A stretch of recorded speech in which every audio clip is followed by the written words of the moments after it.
সফুৰা প্ৰাথমিক বৃত্তি পৰীক্ষা যিটো তোমালোকে ক্লাছ 4 আৰু ক্লাছ 5ৰ ছাত্ৰ ছাত্ৰীসকলে দিব পাৰা তেওঁলোকৰ কাৰণে গণিতৰ মই এটা আৰ্হি প্ৰশ্ন হিচাপে এইটো ভিডিঅ' প্ৰস্তুত কৰিছোঁ।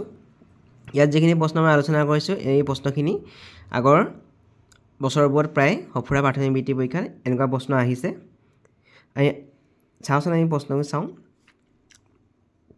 46,756ত 6 মুখ্য মান দুটাৰ পাৰ্থক্য হ'ল।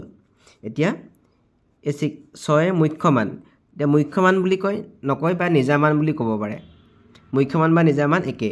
এতিয়া ইয়াত চাওঁ আমি এইটো 6টো আছে এককৰ ঘৰত আছে। ইয়াৰ এই 6টোৰ মুখ্য মান কিমানেই হ'ব? 6 হ'ব।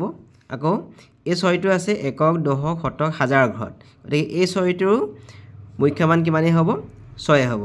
গতিকে আমাক পাৰ্থক্য বুলি কৈছে। পাৰ্থক্য মানে হ'ল বিয়োগফল। 6 বা 6 বিয়োগ কৰিলে কিমান হ'ব? 0 হ'ব। গতিকে উত্তৰটো হ'ব আমাৰ 0। তাৰ পিছৰ প্ৰশ্ন দিছে আমাক 0.1 × 0.1 × 0.1 × 0.1। এতিয়া ইয়াৰ মানটো কিমান হ'ব দিছে? ইয়াৰ 4টা অপশ্যন দিয়া আছে। এতিয়া ইয়াত দেখিছোঁ আমি 1 1 1 1। যদি আমি 4টা 1 পূৰণ কৰোঁ কিমান হ'ব? 1 4টা পূৰণ কৰিলে 1 × 1 1 × 1 আৰু 1 1 × 1 হ'ব। কিন্তু ইয়াত চাওঁ চবতে দশমিক আছে।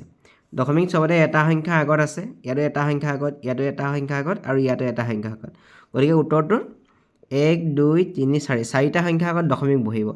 ইয়াত যিটো এটা সংখ্যা আছে 1টো হৈছে আৰু আমি 3টা শূন্য দি দিছোঁ। এতিয়া 4টা সংখ্যা আগত দশমিক বহিলে। গতিকে উত্তৰটো হ'ব এইটো 0.0001 0.0001। গতিকে ডিটো ইয়াত শুদ্ধ হ'ব। তাৰ পিছৰ প্ৰশ্ন দিছে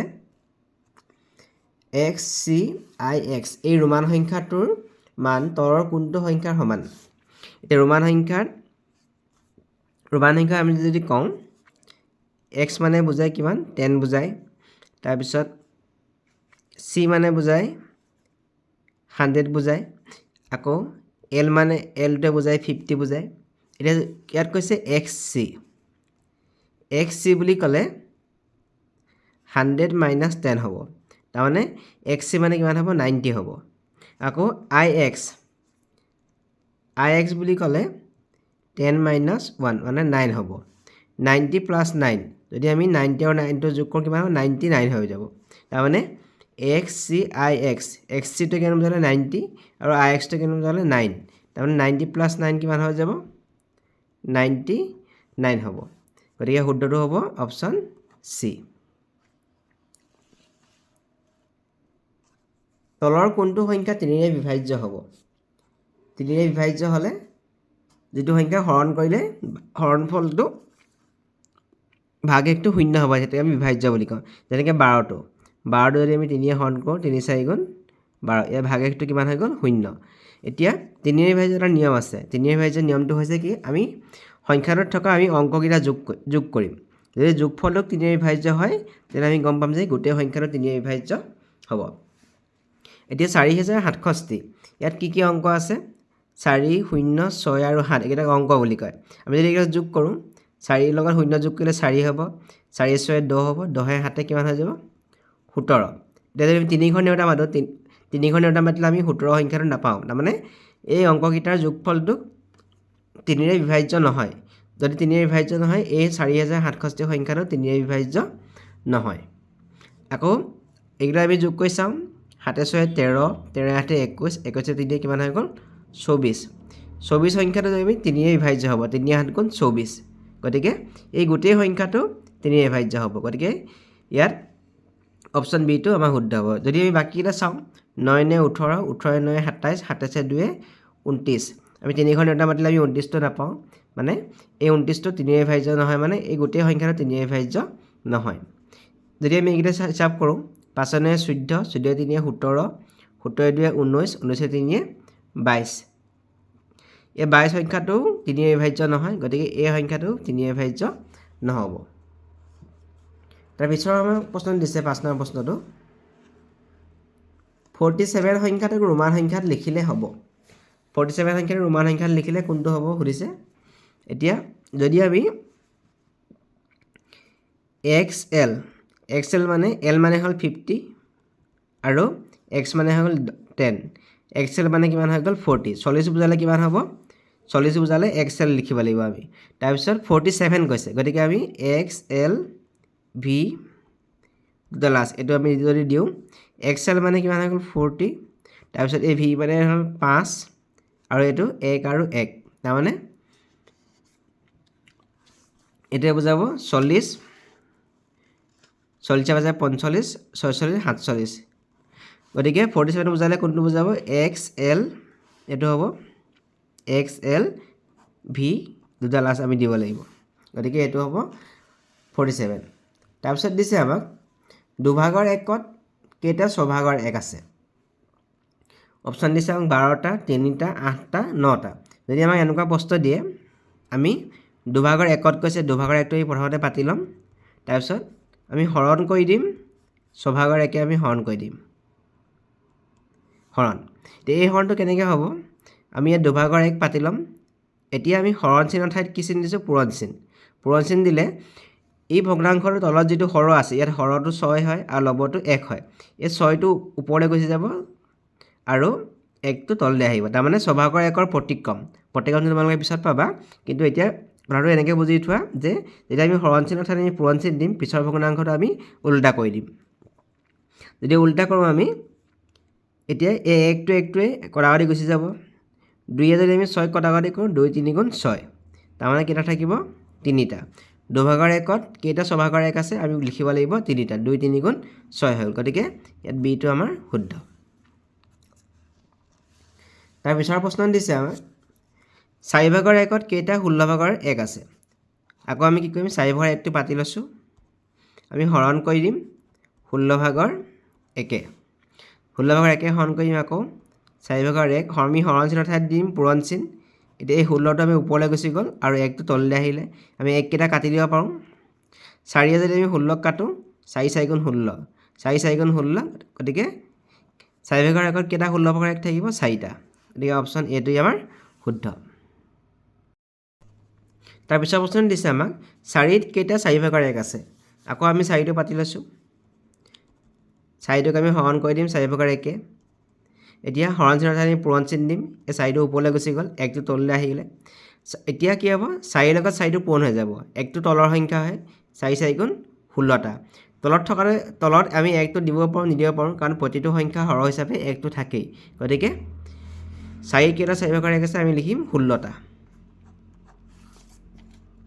ইয়াৰ পিছৰ প্ৰশ্ন এটা প্ৰকৃত ভগ্নাংশৰ মান সদায় 1ৰ সমান 1তকৈ ডাঙৰ 1তকৈ সৰু ক'ব নোৱাৰে এতিয়া প্ৰকৃত ভগ্নাংশ বুলি ক'লে এইবোৰ প্ৰকৃত ভগ্নাংশ উদাহৰণ 6 ভাগৰ 3 7 ভাগৰ 2 ইয়াত চাওঁ আমি এই লবটো হৰটোতকৈ সৰু যিবোৰ ভগ্নাংশ লবটো হৰটোতকৈ সৰু সেইবোৰ কয় প্ৰকৃত ভগ্নাংশ এতিয়া প্ৰকৃত ভগ্নাংশ মানে আমি যদি এই 3টোক 6 হৰণ কৰি দিওঁ তেতিয়া কি হ'ব 1তকৈ সৰু হ'ব গতিকে প্ৰকৃত ভগ্নাংশৰ মান সদায় 1তকৈ সৰু আৰু যদি কয় আমাক অপ্ৰকৃত ভগ্নাংশ কয় অপ্ৰকৃত ভগ্নাংশৰ মান সদায় 1তকৈ ডাঙৰ হ'ব 10 নম্বৰ প্ৰশ্নটো আমাক দিছে তলৰ এটা অপ্ৰকৃত ভগ্নাংশৰ মান সদায় 1ৰ সমান 1তকৈ ডাঙৰ 1তকৈ সৰু আৰু এইটো ক'ব নোৱাৰে বুলি কৈছে অপ্ৰকৃত ভগ্নাংশ উদাহৰণ হ'ব এইটো যাৰ লবটো হৰতকৈ ডাঙৰ ইয়াৰ লবটো 10 আৰু হৰটো 2 লবটো সদায় হৰতকৈ ডাঙৰ হ'লে কি হ'ব এইটোক কয় অপ্ৰকৃত ভগ্নাংশ এতিয়া 2 যদি আমি 10ক হৰণ কৰোঁ কিমান হ'ব 5 হৈ যাব তাৰমানে 1তকৈ ডাঙৰ হৈছে যেনেকৈ অপ্ৰকৃত ভগ্নাংশৰ মান সদায় 1তকৈ ডাঙৰ হ'ব তাৰপিছত দিছে আমাক 25 পূৰণ 15ৰ মান 100 পূৰণ 20ৰ মানতকৈ কিমান কম 25 পূৰণ 15 25 পূৰণ আমি 15টো কৰি চাব লাগিব 25ৰ লগত আমি যদি 15 পূৰণ কৰোঁ 5 5 গুণ 25 5 2 5 2 গুণ 10 2 12 1 5 গুণ 5 1 2 গুণ 2 5 7 375 এই 25ৰ লগত 15 পূৰণ কৰি পালোঁ 375 আকৌ 100 লগত যদি আমি 20 পূৰণ কৰোঁ 100 লগত 20 পূৰণ কৰিলে কিমান হৈ যাব 2000 হৈ যাব এতিয়া ইমানৰ 25 পূৰণ 15ৰ মান 100 পূৰণ 20ৰ মানতকৈ কিমান কম বুলি কৈছে তাৰমানে এইটো ডাঙৰ আৰু এইটো সৰু এতিয়া আমি কি কৰিম 2000 পৰা 375টো আমি বিয়োগ কৰিম 2000 পৰা আমি 375টো বিয়োগ কৰিলোঁ 5 9 7 লাগিল 2 6 1 1625 গতিকে উত্তৰটো হ'ব আমাৰ অপশ্যন চি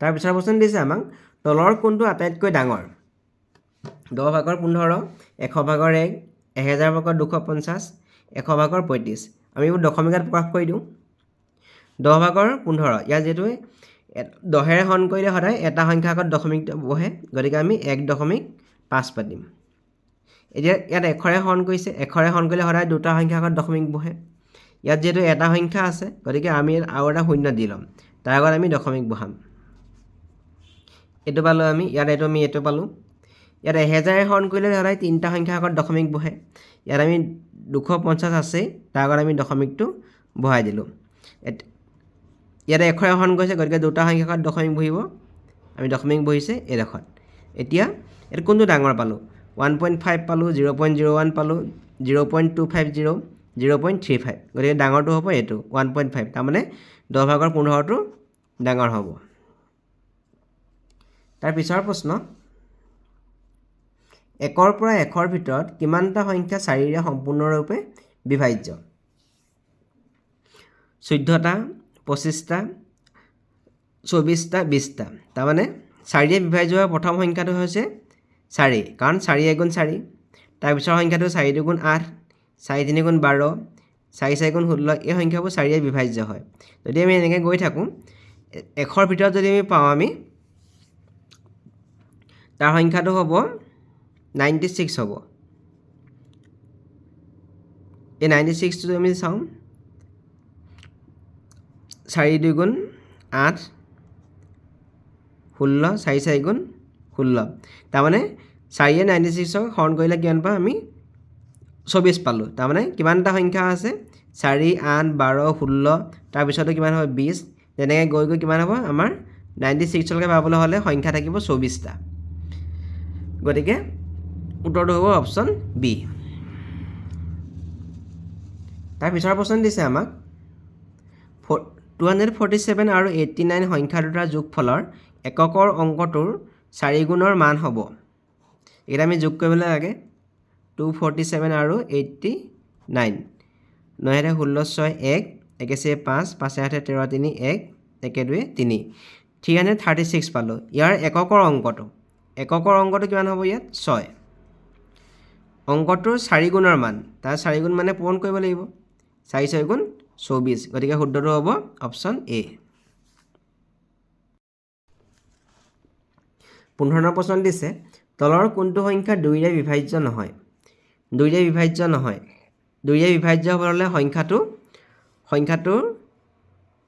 0 2 4 6 আৰু 8ৰে শেষ হ'ব লাগিব তাৰমানে সংখ্যাটো 0 2 4 6 আৰু 8ৰে শেষ হ'ব লাগিব এতিয়া এই সংখ্যাটো 0ৰে শেষ হৈছে বা এককৰ ঘৰত 0 আছে গতিকে এই সংখ্যাটো 2ৰে বিভাজ্য হ'ব এই সংখ্যাটো 2824 ইয়াৰ একৰ ঘৰত 4 আছে 4 থাকিলে 2ৰে বিভাজ্য হ'ব এই সংখ্যাটো একৰ ঘৰত কিমান আছে 4 গতিকে এইটো 2ৰে বিভাজ্য হ'ব কিন্তু এই সংখ্যাটো কিহেৰে শেষ হৈছে 9ৰে 9ৰে শেষ হ'লে সংখ্যাটো 2ৰে বিভাজ্য নহয় গতিকে কোনটো নহয় বুলি কৈছে আমাৰ অপশ্যন চিটো হ'ব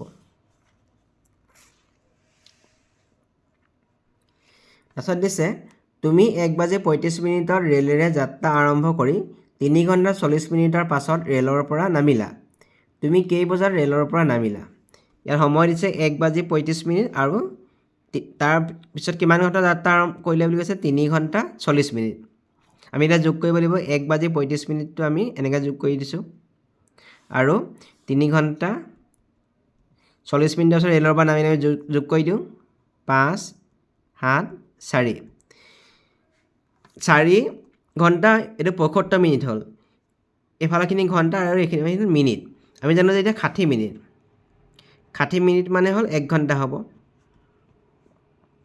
তাৰমানে এই 75টো আমি যদি ভাঙি দিওঁ 60 যোগ 15 হ'ব 60 লগত 15 যোগ কৰিলে কিমান হ'ব 75 মিনিট হ'ব এতিয়া 60 মিনিট মানে কিমান 1 ঘণ্টা গতিকে 1 ঘণ্টাটো আমি 4 লগত যোগ কৰিম 4 লগত যোগ কৰিলে কিমান হ'ব 4 লগত যদি আমি 1 যোগ কৰোঁ কিমান হৈ যাব 5:15 এতিয়া উত্তৰটো হ'ব 5:15। যিহেতু এই 75 মিনিটটো আমি 60 আৰু 15কৈ ভাঙি দিলোঁ। এতিয়া 60 মিনিট মানে হ'ল 1 ঘণ্টা। এতিয়া 1 ঘণ্টা ইয়াত পাতিছোঁ, গতিকে 4 × 5 হৈ গ'ল আৰু এই 15 মিনিটটো মিনিট হিচাপে থাকিলে। গতিকে কিমান সময়ত ৰে'লৰ পৰা নামিলোঁ আমি?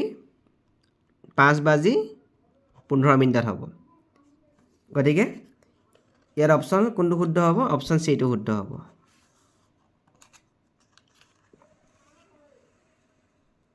17 প্ৰশ্ন দিছে 6ৰে বিভাজ্য 3টা অংকযুক্ত আটাইতকৈ সৰু সংখ্যাটো। গতিকে আমি ইয়াত দেখিছোঁ গোটেইকেইটা সংখ্যা 3টা অংকযুক্ত হয়। আমি একেবাৰে সৰু সংখ্যাটোৰ পৰা আমি হৰণ কৰি চাওঁ। ইয়াত একেবাৰে সৰু সংখ্যাটো কিমান আছে? 102। 102টো যদি আমি 6ৰে হৰণ কৰি চাওঁ, 6 × 6 42, 6 × 7 42। এতিয়া হৰণ গ'লত কি হ'ল? ভাগফলটো হৰণফল ভাগশেষটো 0 হ'ল। গতিকে 6ৰে বিভাজ্য হোৱা 3টা অংকযুক্ত আটাইতকৈ সৰু সংখ্যাটো কিমান হ'ব? 102।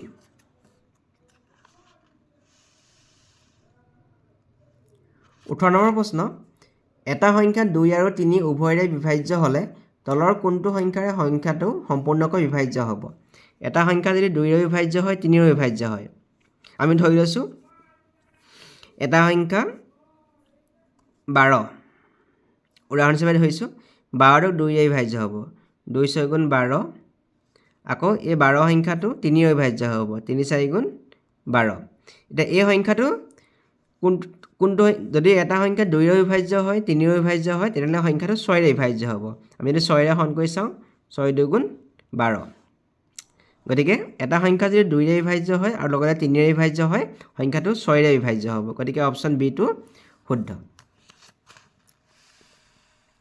তাৰপিছত দিছে আমাক যদি সাংকেতিক ভাষা এটাত c = 3, t = 20 আৰু বেগৰ মান যদি 10 হয়, তেন্তে পেনৰ মান কিমান হয়? PEN। এতিয়া তাৰমানে ইয়াত আমি যিখিনি ABCDখিনি আছে, A মানে 1 বুলি ধৰিছে, তাৰপিছত B মানে 2 বুলি ধৰিছে, C মানে 3 ধৰিছে, তেনেকৈ ইয়াত T মানে কিমান ধৰিছে? D মানে 4 হ'ব। তেনেকৈ আমি যেতিয়ালৈকে আমি যদি হিচাপ কৰোঁ, ইয়াত দিছে BAG। এতিয়া যদি চাওঁ বিটো চাওঁ আমি, B মানে কিমান হৈ যাব? 2 হ'ব। A মানে কিমান হ'ব? 1 হ'ব। B মানে 2 আৰু A মানে 1 হৈ গ'ল আৰু G মানে কিমান হ'ব? 7। ABCDEFG। এতিয়া 2 × 1 = 3, 3 × 7 কিমান হৈ গ'ল? 10। আমাক সুধিছে PEN। যদি আমি হিচাপ কৰোঁ, P মানে আমাক বুজাব 16 বুজাব। যদি আমি 1 2 3 4 এনেকৈ হিচাপ কৰি গৈ থাকোঁ, D পিছত Eটো 5 বুজাব। যেনেকৈ Pটো কিমান বুজাব? 16 বুজাব আৰু Eটোৱে কিমান বুজাব? 5 বুজাব আৰু Nটোৱে বুজাব 14। আমি যদি যোগ কৰোঁ, যোগ কৰিলে কিমান হ'ব? 35 হ'ব। গতিকে পেনৰ মান কিমান হ'ব? উত্তৰটো হ'ব 35। ইয়াৰ পিছৰ প্ৰশ্ন 056ৰ পুনৰাবৃত্তি নকৰাকৈ 3টা অংক বিশিষ্ট মুঠ কিমানটা সংখ্যা লিখিব পাৰি? ইয়াত দিছে অপশ্যন দিছে 6টা, 4টা, এটাও নোৱাৰি, 5টা। এতিয়া আমাক কৈছে 0 5 6। এইকেইটা পুনৰাবৃত্তি যদি নকৰোঁ, আমি যদি 5টো আগলৈ দিওঁ বা 6টো আগলৈ দিওঁ, যদি পুনৰাবৃত্তি আমাক নকৰিবলৈ কৈছে, তেনেহ'লে আমাক কোনটো সংখ্যা গঠন হৈছে? এইটো 0 5 6। এইটো 3টা অংকযুক্ত সংখ্যা নহয়, এইটো 2টা অংকযুক্ত সংখ্যা। 0টো যদি আমি আগত থাকে, এইটো কোনো সংখ্যা বুলি আমি নধৰোঁ। গতিকে এইটো হ'ল 2টা অংকযুক্ত সংখ্যা। গতিকে 3টা অংকযুক্ত আমাক কিমানটা সংখ্যা লিখিব পাৰি সুধিছে? উত্তৰটো হ'ব এটাও নোৱাৰি। অপশ্যন চিটো ইয়াত শুদ্ধ। তাৰপিছত দিছে আমাক তলৰ কোনটো তুলনা শুদ্ধ? কোনটো তুলনা আমাক শুদ্ধ কৈছে? ইয়াত দিছে 0.04, 0.4। 0.04টো হ'ল প্ৰথম দশমিকৰ প্ৰথম অংশটো হ'ল দশমাংশ, তাৰপিছতো শতাংশ। ইয়াত 0.04টো 0.4তকৈ ডাঙৰ কৈছে, গতিকে এইটো হ'ল অশুদ্ধ। ইয়াত চাওঁ আমি 23.04টো 2.304ৰ লগত সমান বুলি কৈছে, গতিকে এইটো আমাৰ অশুদ্ধ। 4.606টো 0.46তকৈ এইটো সৰু বুলি কৈছে, গতিকে এইটো আমাৰ অশুদ্ধ হ'ব। শুদ্ধ কোনটো হ'ব 0.0012 0.1তকৈ সৰু 0.01টো এতকৈ ডাঙৰ গতিকে এইটো আমাৰ তুলনা শুদ্ধ হ'ব গতিকে সিটো আমাৰ শুদ্ধ তাৰ পিছৰ প্ৰশ্ন দিছে আমাক এটা একক পূৰ্ণাংকৰ মান সদায় একৰ সমান একতকৈ সৰু একতকৈ ডাঙৰ এটাও নহয় তে একক পূৰ্ণাংক উদাহৰণবোৰ হৈছে এনেকুৱা যাৰ লবটো অকল এক হৰটো বেলেগ বেলেগ হ'ব হৰৰ যিকোনো সংখ্যাই হ'ব পাৰে কিন্তু লবটো কি হ'ব এক হ'ব এতিয়া যদি স্বভাগৰ এক হয় যদি আমি একক পূৰ্ণাংকটো স্বভাগৰ এক হিচাপে লওঁ তেতিয়াহ'লে এই একক পূৰ্ণাংকটো কি হ'ব একতকৈ সৰু হ'ব এটা একক পূৰ্ণাংকৰ মান সদায় একতকৈ সৰু গতিকে বিটো আমাৰ শুদ্ধ ইয়াৰ পিছৰ প্ৰশ্ন দিছে আমাক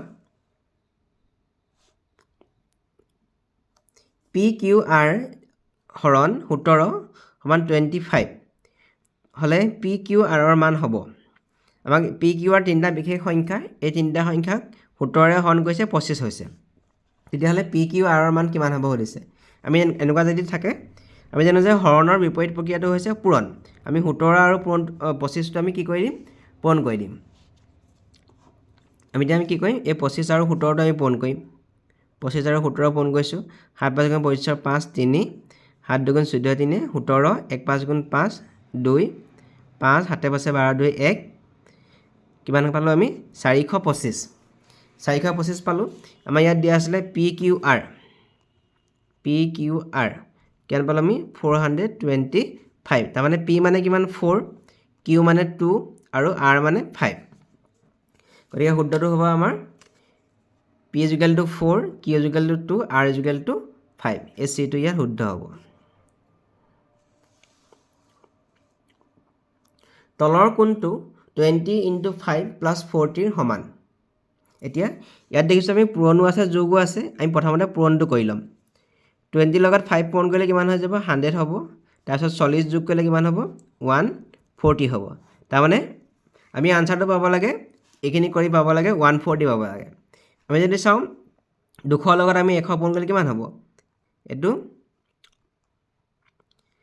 ইয়াত 20000 হৈ যাব তাৰপিছত ইয়াত চাওঁ আমি ইয়াত পূৰণো আছে যোগো আছে আমি প্ৰথমতে 20.20 কৰি ল'ম 20 লগত 20 পূৰণ কৰিলে কিমান হ'ব 400 হ'ব যোগ 40 কিমান হ'ব 440 এটো আমি 140 পাব লাগে কিন্তু এটোও নাই পোৱা আমি এটোও নাই পোৱা এটোতে আমি নাই পোৱা ইয়াত আছে হৰণ এটো হৰণ আৰু যোগ থাকিলে আমি প্ৰথমতে হৰণটোৱে কৰিম 10 যদি 40ক হৰণ কৰোঁ 4 বাৰ যাব 4 × 40 আকৌ 100 যোগ কৰিলে কিমান হ'ব 104 হ'ব গতিকে এটো আমি 140ৰ সমান নাপালোঁ তাৰপিছত চাওঁ আমি 280ক 2ৰে হৰণ আছে আমি যদি 280ক 2ৰে হৰণ কৰোঁ 2 × 2 8টো নামি আহিলে 2 4 × 8 0 গতিকে আমি 0 দি দিলোঁ কিমান 140 বা আমি ইয়াত 0 দি ইয়াত আমি 0 দি দিছোঁ গতিকে সিটো আমাৰ শুদ্ধ হ'ব তাৰপিছত দিছে আমাক এখন বৰ্গাকাৰ বাগিচাৰ কালি 625 বৰ্গমিটাৰ হ'লে বাগিচাখনৰ প্ৰতিটো ফালৰ দিশ হ'ব ইয়াত দিছে আমাক কালি দিয়া আছে বৰ্গৰ কালি মানে কিমান দিশ পূৰণ বৰ্গৰ আটাইকেইটা বাহু সমান গতিকে বৰ্গৰ কালি সমান বাহু পূৰণ বাহু গতিকে 625 দিয়া আছে গতিকে তলৰ কোনটো সুধিছে আমি দুটা একে সংখ্যা পূৰণ কৰি চাম 25 আৰু 25 আমি পূৰণ কৰি চালোঁ 25 আৰু 25 পূৰণ কৰিলে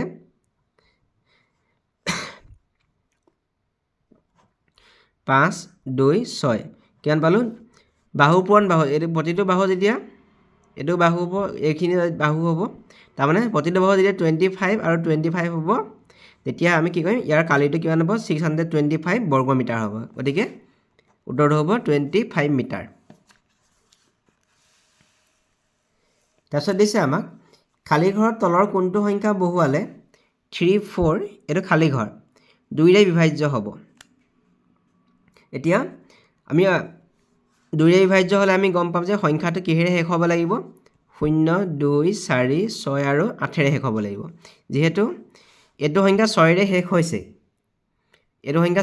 হৈছে গতিকে এই ইয়াৰ মাজৰ সংখ্যাটো আমি যিকোনো সংখ্যা বহালেও 2ৰে বিভাজ্য হ'ব যেহেতু এই সংখ্যাটো 6ৰে শেষ হৈছে গতিকে এই সংখ্যাটোৰ মাজৰ দশকৰ ঘৰৰ অংকটোত যিকোনো সংখ্যা 0, 5, 8 লগতে যিকোনো সংখ্যা বহালেও এই সংখ্যাটো 2ৰে বিভাজ্য হ'ব গতিকে উত্তৰটো হ'ব অপশ্যন ডি